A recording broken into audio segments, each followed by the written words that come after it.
Robot Shankar மாமா வந்து இன்னைக்கு நம்ம கூட இல்லைன்னு நினைக்கும்போது இன்னும் கூட என்னால் நம்பவே முடியலை. அப்படி ஒரு துயர சம்பவம் நடந்து போச்சு.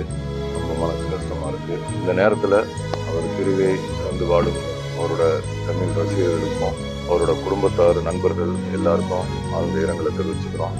இன்னைக்கு வந்து ரோபோ சங்கர் மாமா அவர்களோட புகழ் அஞ்சலி செலுத்தும் விதமாக எங்களுடைய வடம் பட குழுவினர் எல்லாரும் சேர்ந்து படத்தோட தயாரிப்பாளர் திரு ராஜசேகர் அவர்கள், இயக்குனர் கேந்திரன் அவர்கள், ஒளிப்பதிவாளர் பிரசன்னா அவர்கள், சண்டை பயிற்சி மாஸ்டர் முருகன் அவர்கள் மற்றும் சண்டை பயிற்சியாளர்கள் மற்றும் டெக்னீஷியன், ஆர்ட் டைரக்டர், டெக்னீஷியன், சக நடிகர்கள் எல்லாரும் சேர்ந்து இன்னைக்கு வந்து ஒரு அஞ்சலி செலுத்தும் விதமாக இன்னைக்கு வந்து இந்த ஏற்பாடு பண்ணியிருந்தாங்க.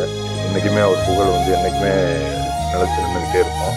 அது மாதிரி அவருக்கு வந்து ஒரு நினைவு செலுத்தும் விதமாக 1000 மரக்கன்றுகள் நடும் இதை வந்து ஏற்பாடு பண்ணியிருக்காங்க. பசுமை